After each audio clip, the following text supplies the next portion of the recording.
Anganwadi workers and helpers association CITU Palakkad ജില്ലാ പ്രവർത്തക convention നടത്തി. KG ബോസ് ഭവനിൽ CITU ജില്ലാ പ്രസിഡന്റ് PN മോഹനൻ ഉദ്ഘാടനം ചെയ്തു.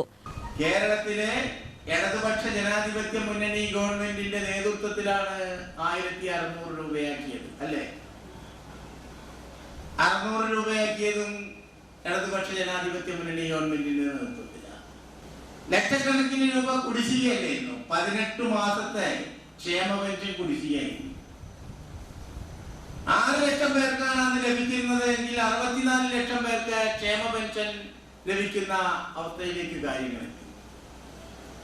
കേരളത്തിലെ ജനസംഖ്യയുടെ പകുതിയോളം വരുന്ന ആളുകൾ ക്ഷേമ പെൻഷൻ വാങ്ങുന്ന അവരുടെ കുടുംബാംഗങ്ങളെ കൂടി കൂട്ടിയാൽ എത്തിയില്ലേ?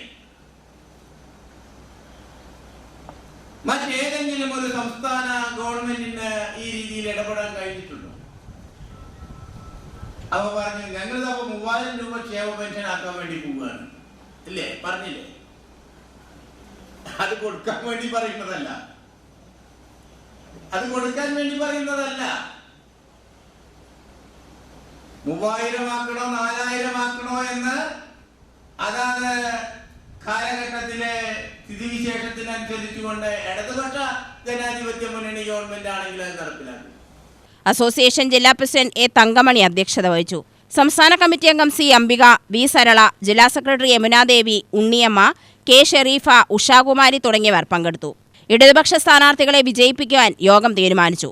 തദ്ദേശ സ്വയംഭരണ സ്ഥാപനങ്ങളിലേക്ക് മത്സരിച്ച് വിജയിച്ച അംഗൻവാടി ജീവനക്കാരായ 16 പേരെ ജില്ലാ പ്രസിഡന്റ് PN മോഹനൻ പൊന്നാടയിട്ട് ആദരിച്ചു. UTV news Palakkad.